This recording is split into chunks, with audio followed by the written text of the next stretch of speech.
Hey Broncos fans, we'll get into today's video in just a second, but before we do that, we're trying to get to 2,000 subscribers by the end of the week, and you see the number right next to me. We're less than 300 away. I want you to subscribe to the Broncos Breakdown right now. We're going to get into some great videos here over the weeks and months to come throughout the offseason and into next season. Help us get to 2K. You see the link below, youtube.com/BroncosTV, or you just hit that big red button right below this video. Super simple, takes 2 seconds, and by the time this intro is done, you might be subscribed.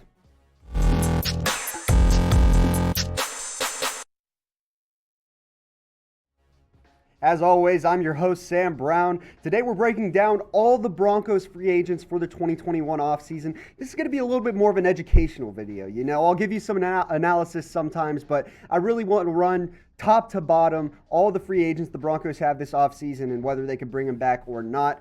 We'll start by kind of looking at the Broncos offseason as a whole. 22 free agents, unrestricted and restricted, as well as 2 club options this offseason for Denver. They got about $31 million in cap space, most notably created from cutting A.J. Bouye. Now they're 7th most in the NFL according to Over the Cap. And the 2021 NFL base salary cap recently agreed upon at least a base salary of $180.5 million. That could change over the weeks to come right now, but it's looking around that range, which certainly gives teams a little bit more flexibility on that end. So we're going to start with the club options for the Denver Broncos because it's 2 pretty notable players, and we're starting with one that we talked about just the other day, Von Miller. The Broncos have a $17.5 million option on Miller for 2021. We all know, obviously, did not play in 2020 after tearing his ankle tendon in camp, and obviously now still awaiting the investigation, the results of the ongoing investigation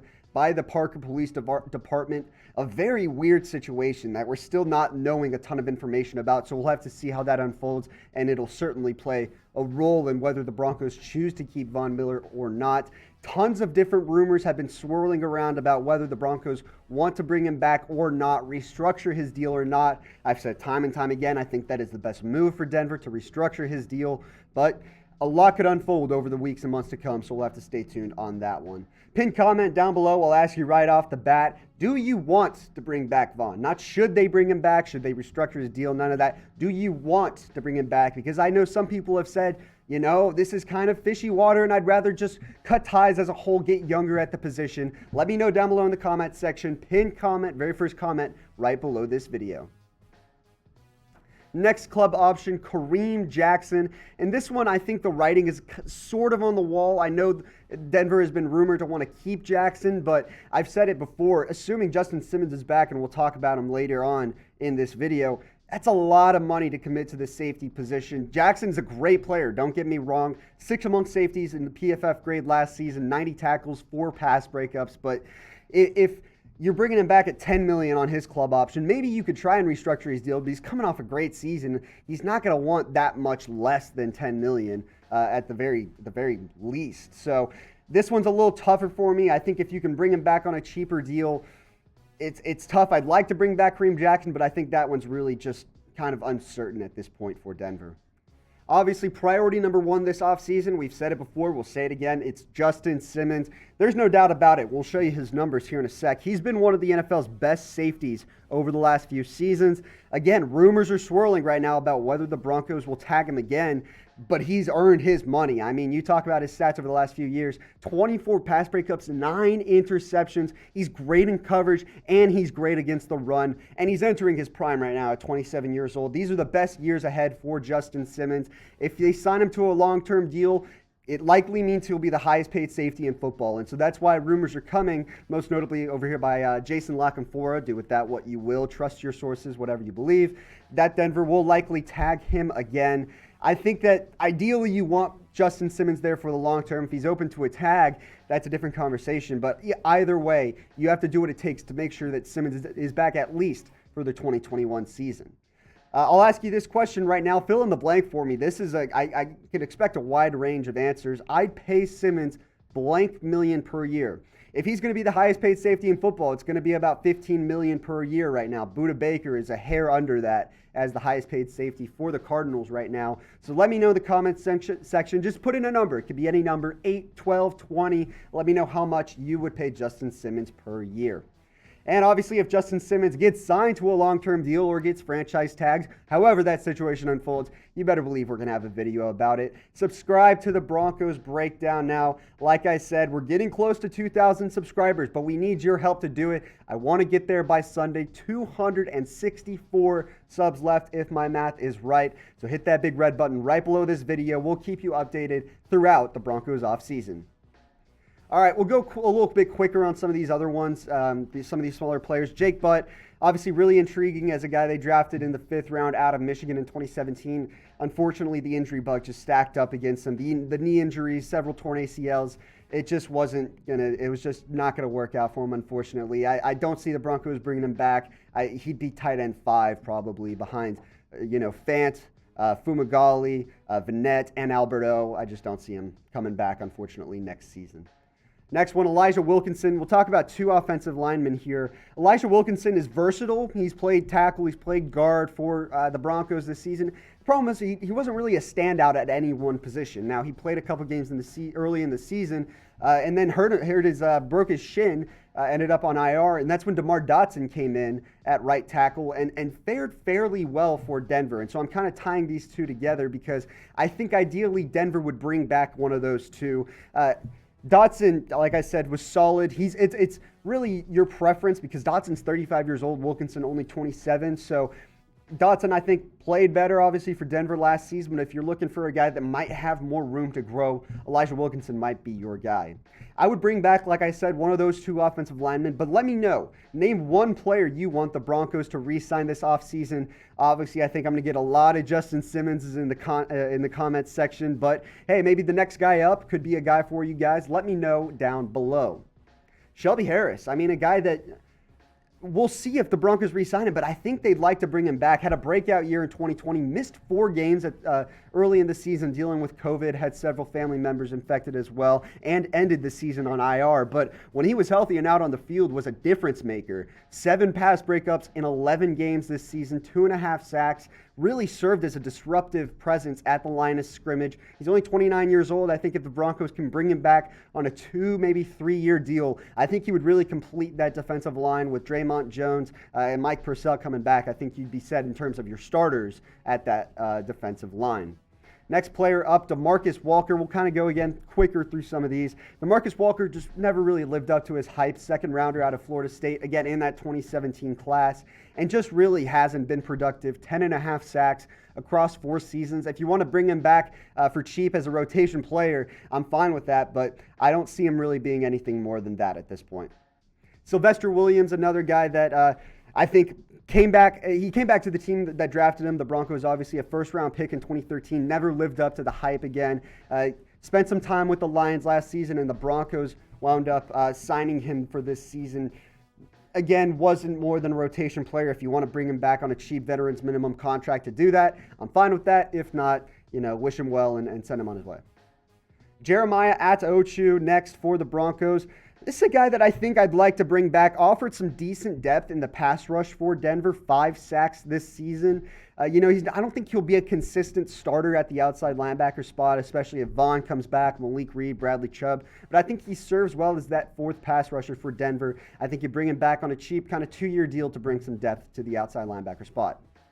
Joe Jones is a guy that Denver needs to bring back as well. Not many don't know him, but a key special teamer for Denver. Lines up in the punt coverage, punt return, kickoff coverage, kickoff return, the whole shebang. He's not going to do much for you on defense, but a good special teamer. I think Denver can bring him back on the cheap, hopefully. Anthony Chiquillo, another special teamer for Denver last season. This is kind of a guy that, if you want to bring him back, sure, but this is also a need that you can address in the draft. You take a flyer on a 6th, 7th rounder that would likely be a special teamer for the most part in your first season, and you hope that it pans out and you get a high-end starter, really best case scenario, but worst case scenario, you get a cheaper special teamer. So Anthony Chiquillo, kind of take him or leave him. Devontae Bosby, the cornerback for Denver, started off the season with the Arizona Cardinals. Obviously, the Broncos acquired him in the middle of the season. Really didn't see more snaps until later on in the season. And when he did, he got picked on quite a bit. I think you bring him back for cheap potentially as a rotation player. But again, you take a flyer on a 5th round cornerback or a 6th rounder and see that need could be filled just as easily.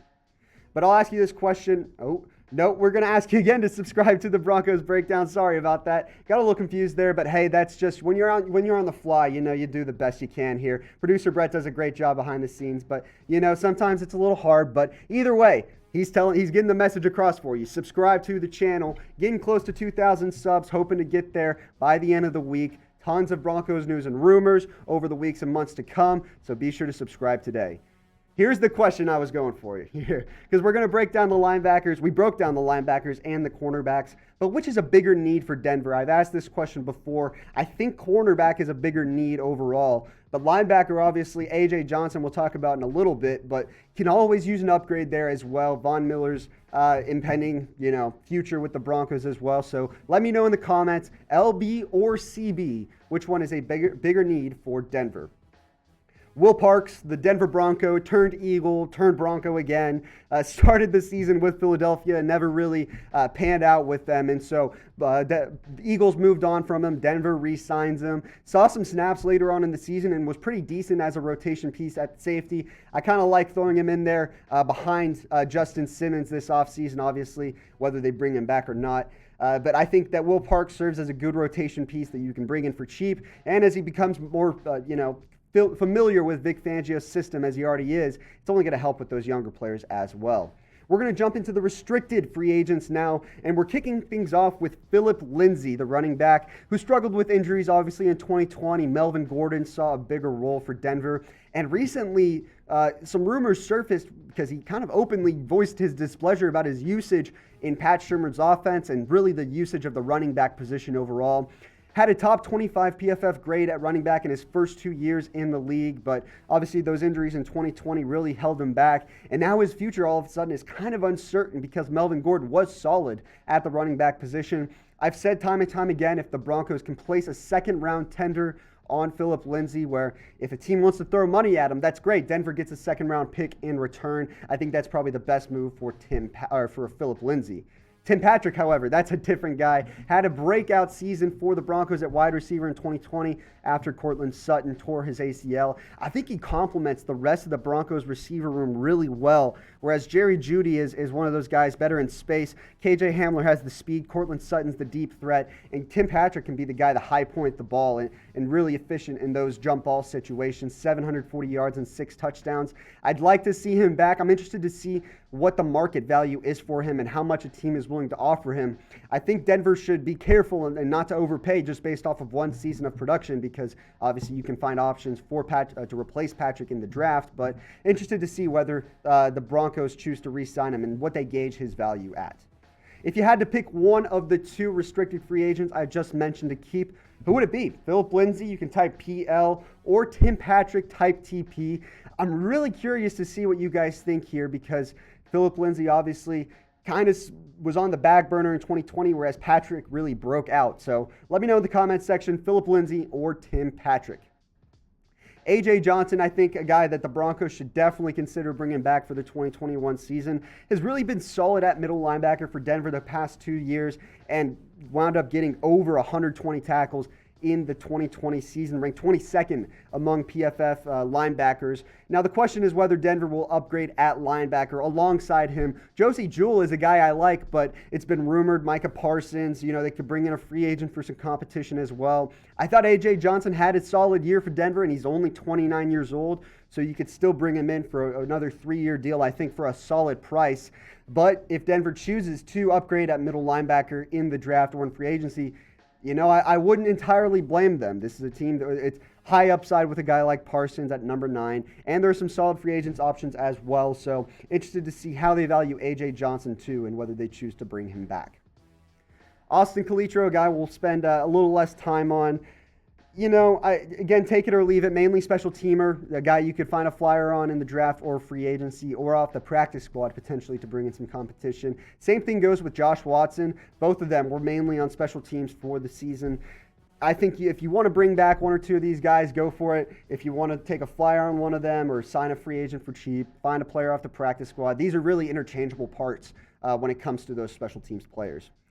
Same thing goes with Trey Marshall, mainly a special teams guy coming out of Florida State. He's a younger guy, so someone that I may be more open to keeping around at just 25 years old, but he's not going to really make an impact on the defensive side of the ball if that's a guy you're looking for in Trey Marshall. And then Kevin Tolliver started the season with the Bears, wound up being cut, and then the Broncos signed him to the practice squad, activated him late in the season. I think Denver will bring him back just to see what they have, get a full offseason out of him, and see what they have in Kevin Tolliver. So maybe a name to look out for in the offseason and going into training camp. We'll see. All right, name a free agent now you want the Broncos to re-sign. Not a Broncos free agent. You want a free agent out in the market. Let me know in the comments section. I've had a wide range of answers on this one. Maybe you want a J.J. Watt, or I've seen Levante David thrown out there, Desmond King. Let me know what you guys think down below. We'll wrap up with some exclusive rights free agents. We'll go quicker on these, but I'll kind of break down what that means. Deontay Spencer, who was actually 4th in the NFL last season in punt return average, so solid year from him, probably going to bring him back. And then 2 offensive linemen right now that we'll run through. Austin Schlottman, who played some guard, played some center as well last season. And then Calvin Anderson, who's really a rotation piece at tackle. Essentially, exclusive rights free agents means, hey, we'll give you the veterans minimum at that, a veterans minimum contract to come back. Otherwise, you won't play football the next year, unfortunately. So, but that's the nature of the game. The Broncos essentially control the rights to those players. They will be back in Denver next season. So there's your rundown, top to bottom, all the free agents Denver has this offseason. If you like that video, if you want more news and rumors, more videos like this, heading up to free agency and the draft, be sure to subscribe, hit the big red button below this video, or you can go to youtube.com/BroncosTV.